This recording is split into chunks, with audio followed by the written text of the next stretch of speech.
She don't get to see the first day of school. She don't get to be here for none of those milestones. That's everything y'all took from my nieces. Right now at 11, a family shares their heartbreak after a young mom is shot and killed. The unintended target of a shooter on the run.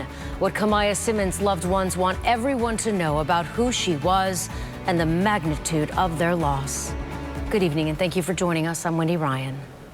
And I'm Jamison Euler. Tonight, ABC Action News is going deeper into this story, talking to one community activist who says it will take everyone coming together on solutions to end gun violence. ABC Action News reporter Heather Lee is in St. Pete with the ongoing conversations involving business owners and neighbors of all ages. The death of this 21-year-old mother is rattling the St. Pete community. No parent should have to bury their child. And here you have a mother that shielded her child from death. Investigators say Kamaya Simmons was shot multiple times in front of her 1-year-old baby and 2-year-old toddler in what they describe as an ambush attack. My sister's life ended right there on that street. Her hopes, her dreams, her wishes. Her family saying she was putting down a deposit on a birthday party for one of her kids.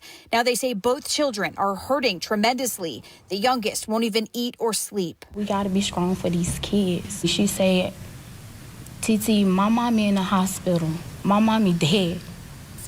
And this is something that she had to watch. The news hits very close to home for community activist Corey Givens Jr. Truth of the matter is, I live in South St. Pete. I hear the gunshots. I see the gang violence.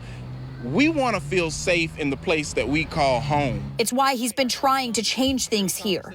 He's the president of the Poor People's Campaign, walking neighborhoods with the Take Back Our Streets initiative in mind. We've been out there knocking on doors, talking to residents, talking to business owners, trying to find out how do we cultivate an environment that's safe for everyone. He says the number one thing people say they need and want are job opportunities. You know, one of the reasons that so many young people turn to a life in the streets is for a quick dollar. He says more job training, workforce development, and programs that address mental health would help. St. Pete Works is a collaboration of community organizations looking to not only help people find a job, but further their education, teach new skills, help with childcare.